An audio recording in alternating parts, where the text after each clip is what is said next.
마가복음 본문에서 눈에 척 들어오는 말씀은 이것입니다. 그의 교훈, 예수님의 교훈이죠.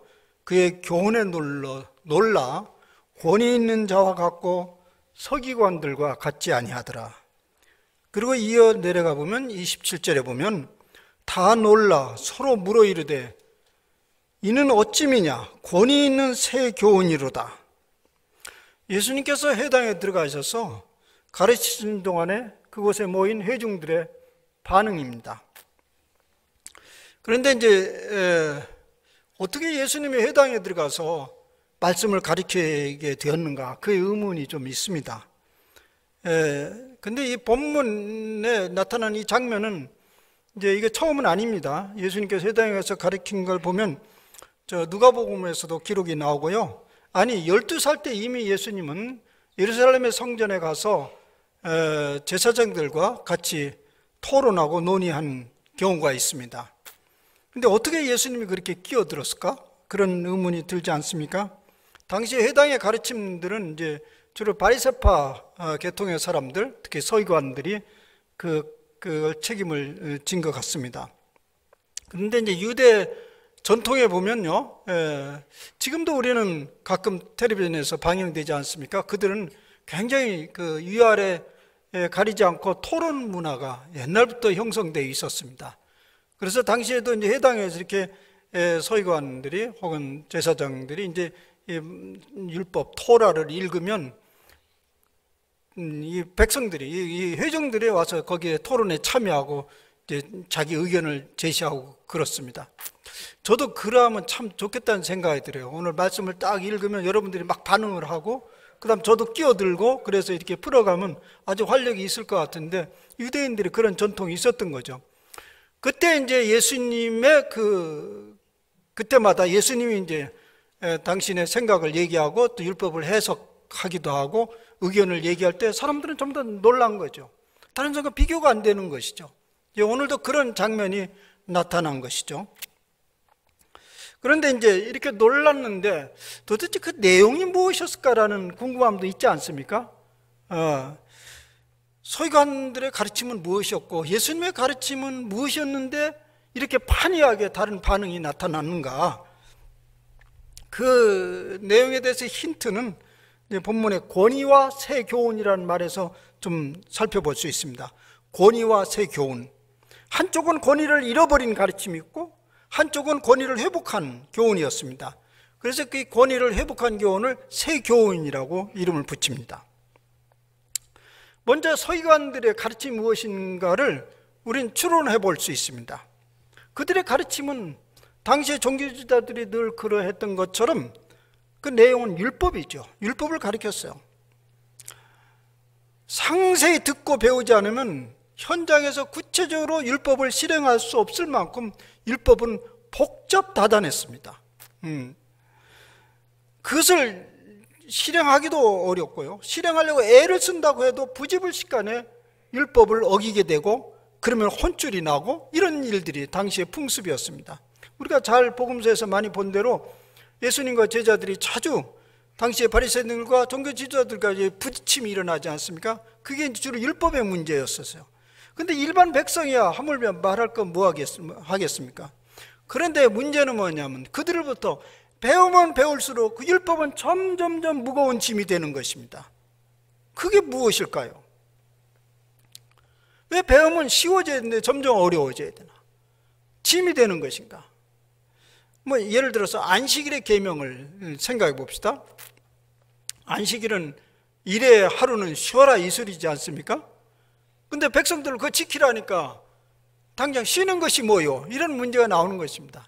아마 이것은 그들의 문제 아닐 겁니다. 오늘 우리도 문제일 거예요. 쉬라 그러면 가서 하루 종일 텔레비전 보고 앉아있고 스마트폰 하루 보고 아니 쉬라니까 아니 이게 쉬는 거예요? 그 다음에 일로 돌아가려고 보니까 눈이 너무 피곤해서 일을 못해. 사실 뭐 이게 인간들의 속성이에요. 당시에도 쉬라 하니까 백성들이 종일 일하다가 쉬라면 어떻게 쉬는 겁니까? 그냥 가만히 있으라는 것입니까? 꼼짝없고 그냥 앉아있기만 합니까? 그러면서 묻는 것입니다. 몇 걸음은 걸어도 됩니까? 이렇게 물어보는 거예요. 절대 일을 해야 되지 않으니까 몇 g의 무게는 들어도 되는 것입니까? 이런 질문이에요. 그런데 위급 상황이 부딪히면 어떡하죠? 예를 들어서 양이 수렁에 빠졌어요. 이거 건져내야 됩니까? 말아야 됩니까? 이런 케이스가 자꾸 늘어나는 거예요. 그러면 회당에 가면 자꾸 가르쳐줘요.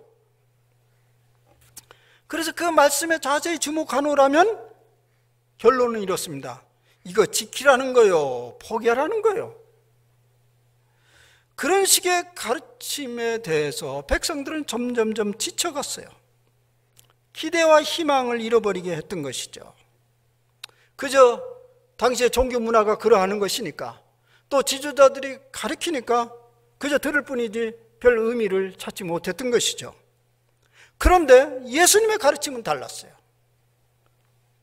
율법이 하나님의 말씀인데 어찌하여 그 말씀이 인간을 그렇게 얽어매는 것인가? 예수님은 언제나 그러했던 것처럼 근본 정신을 말하곤 했던 것이죠. 그래서 우리가 이미 알고 있는 대로 율법이 뭡니까 부를 때 율법은 하나님 사랑, 이웃 사랑, 하나로 모으면 사랑하는 것이다. 그것이 전부다.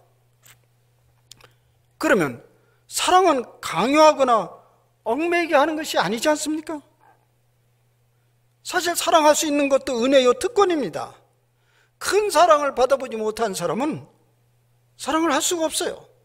예수님이 전해준 율법 정신이 바로 이것입니다. 이것을 경험한 사람들이 사도들이고 또 바울 사도입니다. 그래서 바울 사도가 이것을 경험한 그는 이제 그의 서신서에서 펼쳐갑니다. 오늘 이제 바울 사도의 가르침에 대해서 논란이 꽤 많습니다. 바울은 하라 하지 마라 그런 얘기가 아주 많습니다. 흑과 백, 어둠과 밝음, 악과 선 이런 문제들을 많이 나열함으로써 이 바울은 다시 율법 종교로 돌아가지 않는가? 사실 그것은 그렇게 말해서는 안 되죠. 왜냐하면 바울은 율법을 버린 사람인데, 그리고 이쪽으로 온 사람인데, 그렇게 이해하는 것은 바울을 표면적으로 보는 것이죠.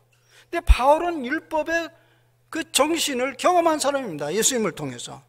그래서 바울의 입장은 로마서에 보면요, 지난 한 학기 동안 로마서를 공부했는데 바울의 율법의 이제 결론은 그것은 하나님이 주신 선물이요, 특권이라는 것입니다. 그것을 깨닫기만 하면 이 율법은 결코 무거운 짐이 아니라는 거예요. 능력이요, 특권이요, 선물이라는 것입니다. 이런 가르침이 당시 청중들에게 놀라움이 된 거예요. 새 교인이 어떻게 그런지 가능한 것이냐. 예.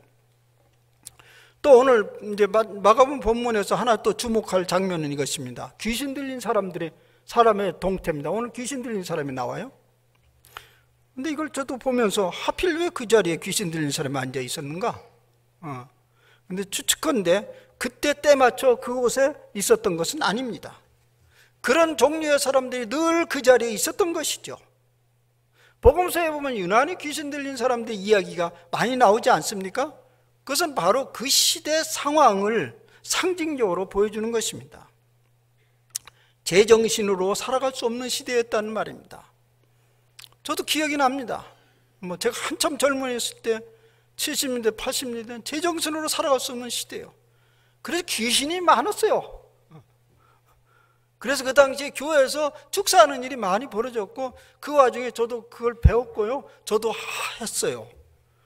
귀신아 물러가라, 여러 차례 했어요. 그것은 제가 무엇을 하고자 해서 한 게 아니라 긴급 상황이요, 그런 일이 벌어진 거예요. 어떻게 해요? 그래서 배운 대로 하기도 하고, 천지에 널린 게 귀신 들린 사람이요. 그때 군대 귀신이 아주 많았어요.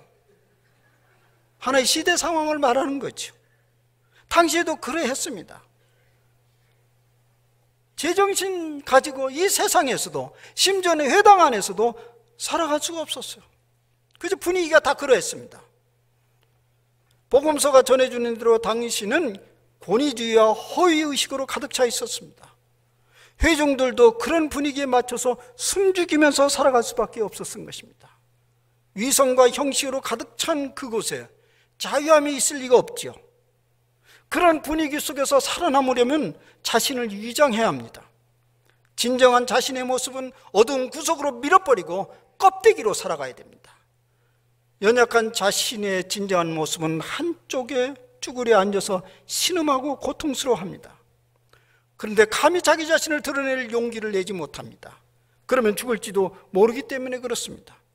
그러면서도 언젠가는 나 자신을 드러내면서 살리라, 이런 갈망이 계속 부글부글 끓어오르고 있었던 것이죠. 그들은 그러면서 메시아를 기다리고 있었습니다. 그런데 그날 그 귀신 들린 사람이 권위 있는 말씀에 부딪혔습니다. 그 귀신 들린 사람도 다른 사람들처럼 새 교훈에 놀랐습니다. 아니, 놀란 게 아니라 일시의 해방감을 맛보았습니다. 그래서 자기 자신을 드러낸 것이죠. 여기서 더 전개해 갈 수 있습니다. 이쯤 여기서 얘기하고요. 우리 교회의 분위기는 어떠한가요? 자유의 영이 넘실거리는가요? 아니면 부자연스럽고 형식적이고 그늘진 무엇이 감돌고 있는가요? 말할 것도 없이 우리 교회는 매일 권위 있는 예수님의 새 교훈에 놀라고 자유로워야 합니다. 그래서 있는 모습 그대로 코이노니아가 활발하게 일어나는 교회기를 우리는 소원하고 있습니다. 예수님의 가르침은 서기관과 달리 청중들에게 발상의 전환을 일으켜 주었습니다. 예수님의 메시지는 회당에서 전해진 축적된 메시지의 연속이 아니고 완전히 새로운 것이었습니다. 그야말로 발상의 전환이었습니다. 그 전환은 다름이 아닙니다. 이것입니다. 하나님이 주신 특권과 선물을 누려라. 그러면 변화가 일어난다. 반면에 서기관들의 가르침은 변화되어야 한다. 그래야만 하나님의 백성으로서의 특권을 누릴 수 있다. 그 얘기입니다. 총체는 같은 얘기예요. 순서가 바뀐 거죠. 당시 종교지도자들의 가르침에 의하면 우리가 하나님에게로 올라가야 됩니다. 하나님께로 올라가야 됩니다. 가진 방법을 써서 하나님께 올라가야 됩니다. 그러나 예수님의 가르침은 하나님이 이미 여기에 오셨다. 어디로 올라가냐? 올라갈 필요가 없다. 그저 이곳에 있는 그분을 만나고 누리면 된다. 그야말로 패러다임 시프트입니다. 너무나 놀라워 믿을 수 없는 새로운 교훈이었습니다. 여러분들은 별로 놀라지 않겠죠. 우리 이미 그런 가르침에 익숙하지요. 당시에는 그런 가르침이 없었어요. 우리는 바로 이 놀라운 복음의 진리를 믿고 살아가는 사람들입니다. 이렇게 새롭게 전환된 진리에 대해서 골로새서는 이렇게 말합니다. 오늘 말씀에 새 사람을 입었으니, 새 사람을 입었다고 했어요. 이는 자기를 창조하신 이의 형상을 따라 지식에까지 새롭게 하심을 입은 자니라. 우리가 새로운 사람이 되기 위해서 무엇을 해야 되죠? 우리 새로운 사람이 되기 위해서 뭘 해야 되냐고요. 이미 새 옷이 입혀졌다는 거예요. 입혀졌다. 이것을 보다 이해하기 위해서 떠오른 소설이 있습니다. 제가 이 말씀을 생각하면서 어릴 때 읽은 소설이 퍽 떠오르는데 여러분들도 다 읽었을 줄 압니다. 마크 트웨인이 쓴 왕자와 거지라는, 우리 거지 왕자 있잖아요. 왕자와 거지. 16세기 중엽에 어느 가을 영국의 왕실과 또 런던의 한 빈민촌에서 두 사내 아이가 동시에 태어났습니다. 한 명은 왕세자 에드워드 튜더이고 다른 한 명은 가난한 집안의 켄트 집안의 아들 톰 켄트입니다. 이 둘은 교묘하게도 일란성 쌍둥이처럼 비슷하게 닮았습니다. 그런데 생활은 완전히 달랐습니다. 에드워드는 백성들의 축복을 받으면서 자라갔고 톰은 구박을 받으면서 집안의 온갖 천대를 받으면서 구걸을 하며 자라갔습니다. 그래도 톰은 빈민굴에서 살지만 왕궁 생활을 동경하며 왕자의 삶에 대한 책을 읽고 또 밤에 자기 전에는 왕궁 생활을 상상하면서 잠에 들곤 했습니다. 그러던 어느 날 톰은 자기와 비슷한 왕자를 만나게 됩니다. 둘이 놀이를 하다가 옷을 바꿔 입었습니다. 옷을 바꿔 입어서 한참 놀이나 하는 사이에 거지 옷을 입은 왕자를 병사가 잘못 알고 왕궁에서 쫓아내고 말았습니다. 톰은 꿈에 그리던 왕궁 생활이 시작됩니다.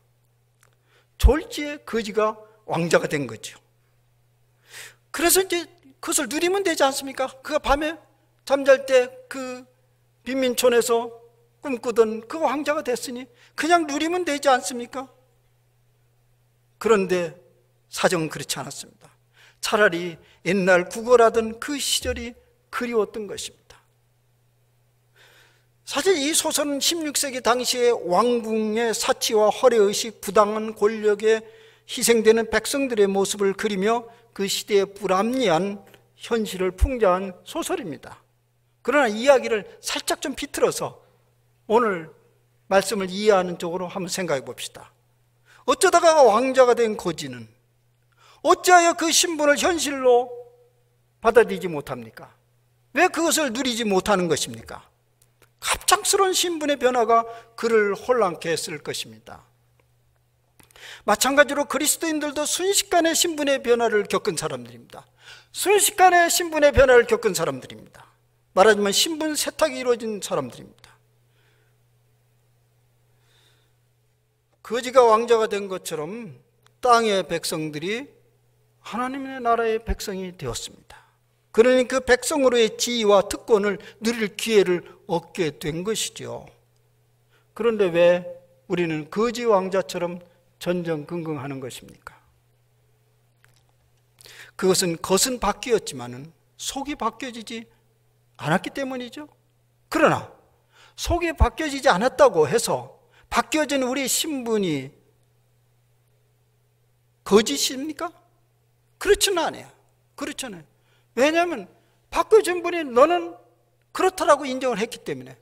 아까 그 거지가 왕궁에 들어가서 나는 원래 거지라고. 아니야, 너는 왕자 맞아. 왜 정신 나간 소리 하네. 왕궁에서 그랬다고요. 받아들이면 돼요. 근데 속이 변화되어서 받아들이지 못하는 거죠.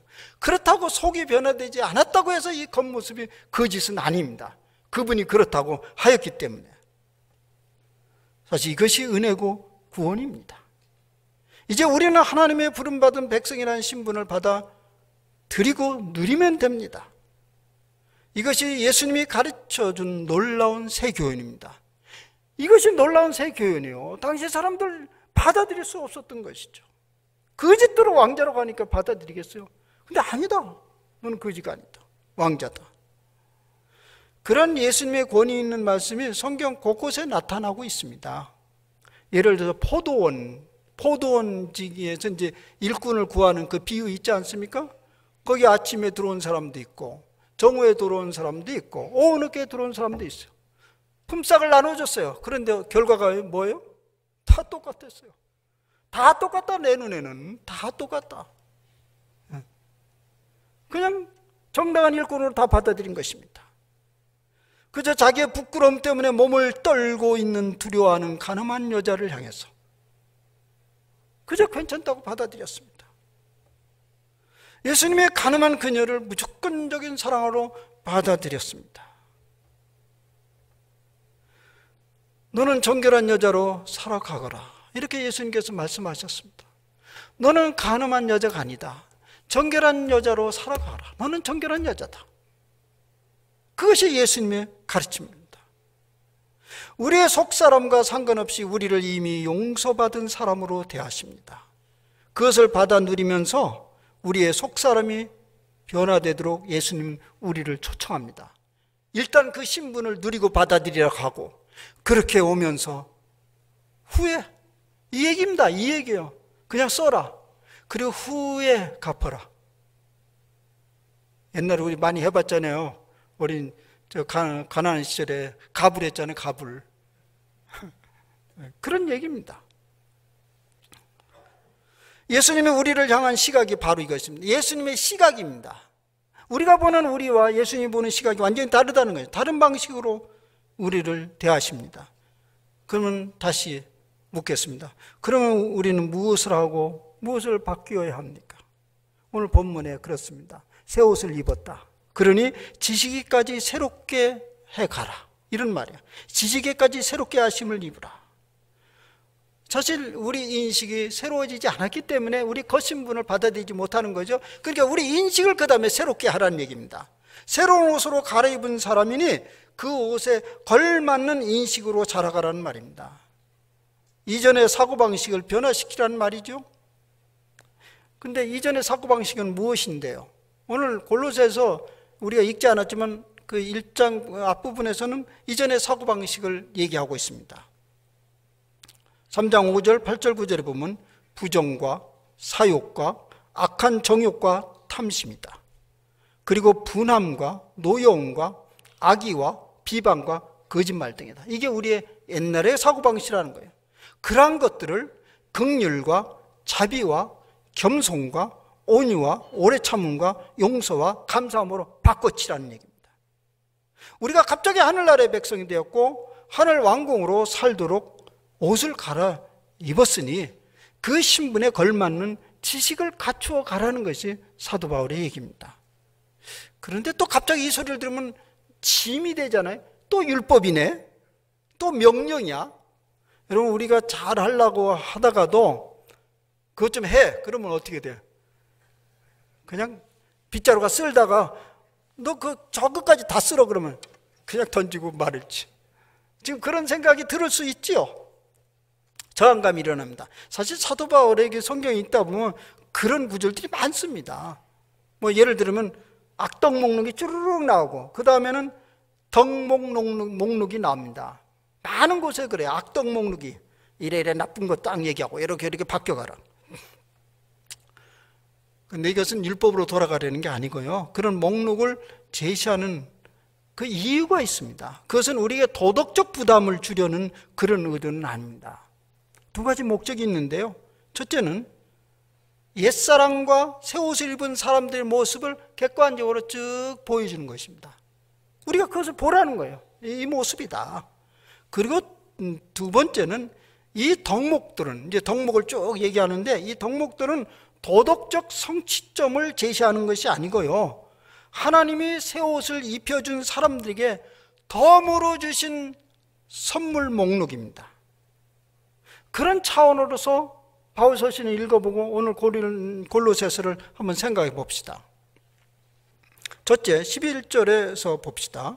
11절에 보면 이런 말씀이 나와요. 12절, 그러므로 너희는 하나님이 택하사 거룩하고 사랑받는 자처럼 긍휼과 자비와 겸손과 온유와 오래 참음으로 옷 입고, 이 말씀에서 주목해야 될 것은 후반반이고요, 긍휼과 자비와 겸손과 온유와 오래 참음 그렇게 해라, 이 얘기 아니고 전반부 얘기입니다. 말하자면 그렇게 변화될 수밖에 없는 삶의 방식이 무엇인지를 말하는 것입니다. 이것입니다.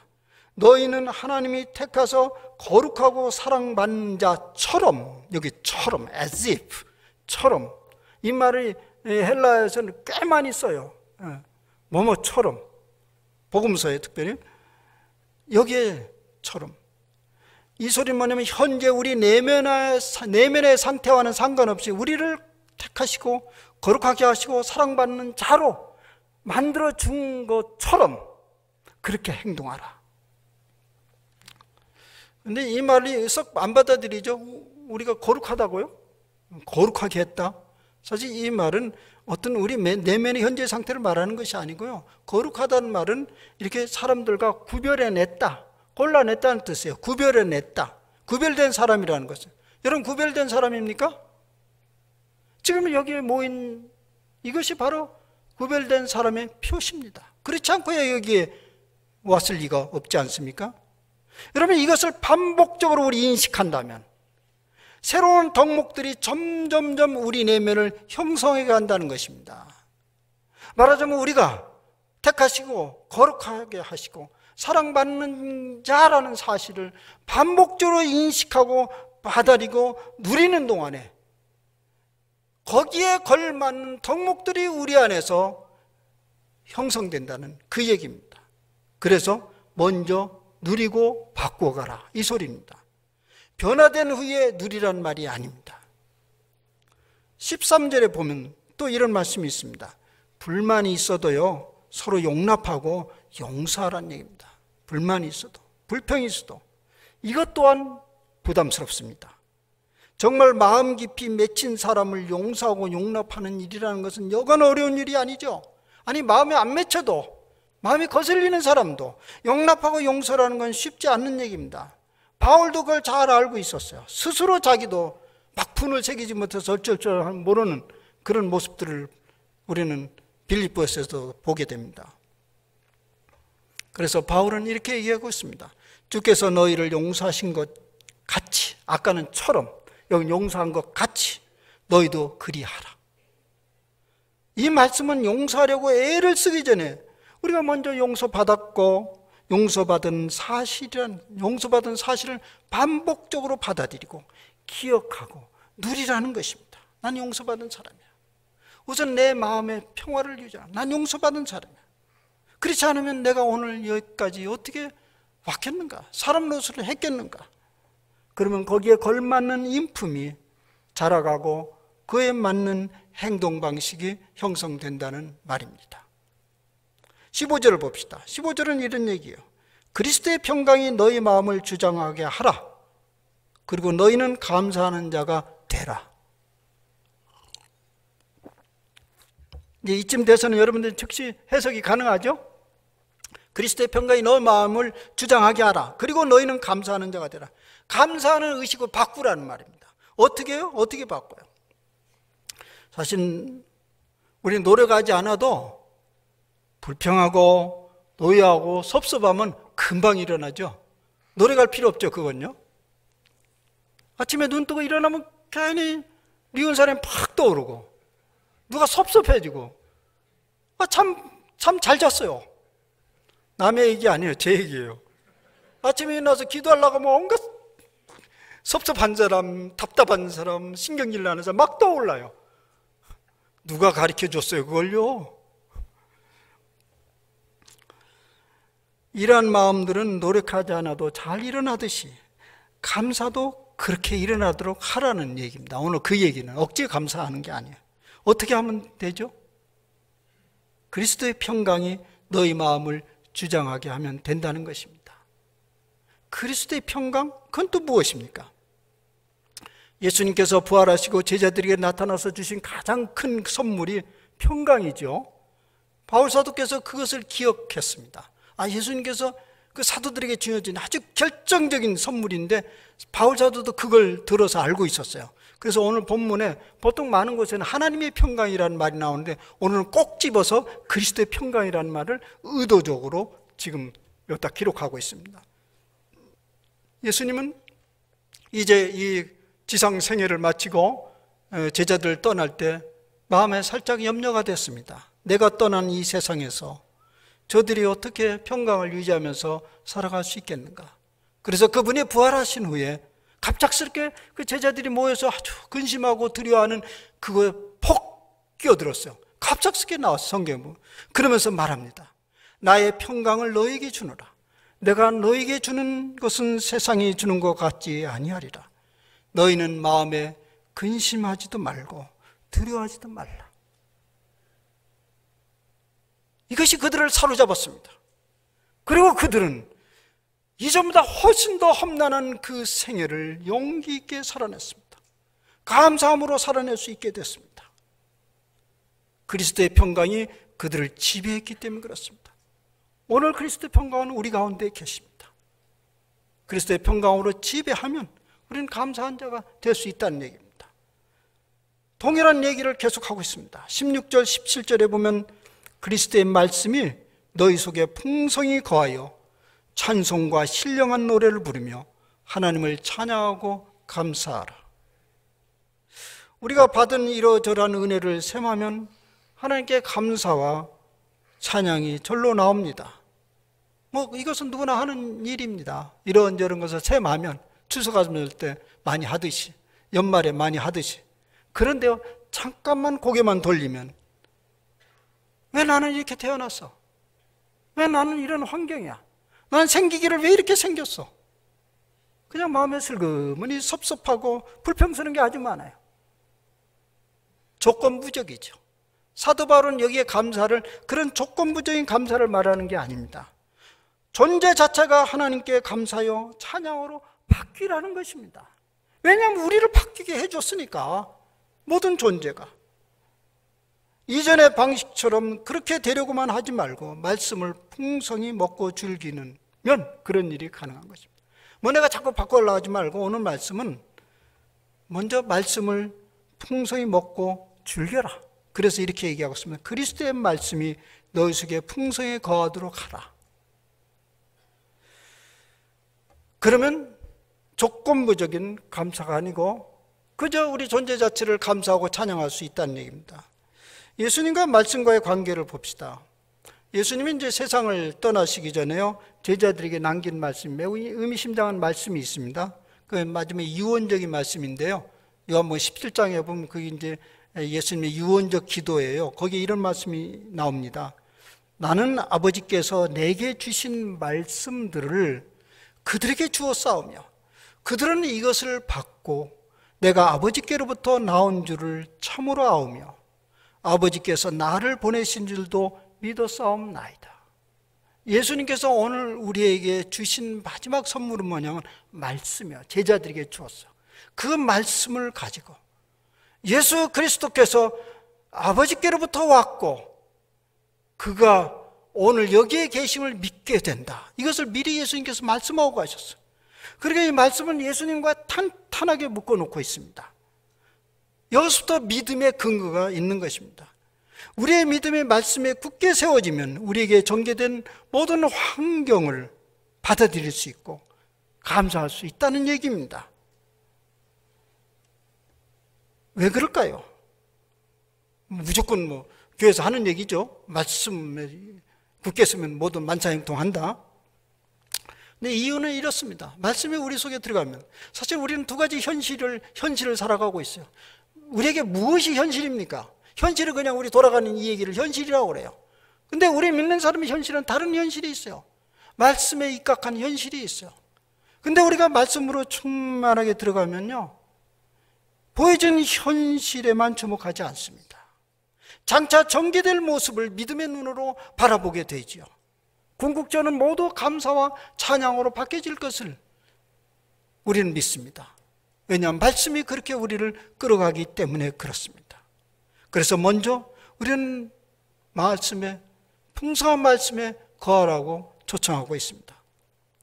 사랑하는 여러분, 믿음 생활도요, 비결이 있어요. 그냥 무조건 교회 열심히 오고 무조건 정해진 무엇을 한다고 되는 거 아니에요. 비결이 있는 거예요. 대치동에 간다고 다 공부 잘하는 거 아니잖아요. 좋은 코디 만나야죠. 코디. 그 비결은요, 이미 값없이 주어진 은혜를 알고 누리자는 것입니다. 반복적으로 말입니다. 우리는 거룩하고 사랑받는 자로 선택받은 사람들입니다. 용서받았고 용서받으면서 살아가는 사람들입니다. 그리스도께서 우리에게 오늘도 평강을 선물로 내려주십니다. 결정적인 것은 말씀을 우리에게 선물로 주셨습니다. 선물을 보관해 두는 것은 아닙니다. 누리는 것이죠. 선물을 아까워서 보관해 두면 어떻게 되죠? 제가 경험해 봤어요. 가난한 시절이 있어서 좋은 선물이 오면 아까워서 그냥 오래돼 거의 모셔둡니다. 나중에 보니까 쓸 수가 없는 폐품이 되고 말아요. 선물은 즉시 써야 됩니다. 우리 하나님께서 우리에게 엄청난 선물을 줬는데 나중에 미뤄두면 썩어집니다. 누리세요. 그러면 선물에 합당한 인격으로 변화될 것입니다. 이것이 우리가 믿는 복음입니다. 엄청난 복음입니다. 하나님 우리에게 주신 선물을 마음껏 누리고 그 다음에 차근차근 주님이 원하시는 성품으로 변화되어 갑시다. 기도합시다. 주님 감사합니다. 우린 본래 거지건성을 가지고 있습니다. 하늘에 엄청난 보물이 있는데 그저 땅만 바라보면서 이 땅에 무엇이 나올까 거기에 전전긍긍하면서 살아가는 인생들입니다. 그러나 하나님은 우리를 그렇게 보시지 않았습니다. 하늘의 왕자요 하늘나라의 백성으로 받아들였는데 누리지 못하는 우리의 모습들을 보면서 오늘 말씀은 우리에게 다시금 초청합니다. 받아 누려라. 그리고 거기에 걸맞는 성품으로 변해가라고 초청하십니다. 주님, 이제 더 이상 지체하지 말고 복음을 아멘하로 받아들이고 거기에 걸맞는 삶의 발자국을 띄게 하여 주시옵소서. 우리 주 예수 그리스도의 이름으로 기도하옵나이다. 아멘.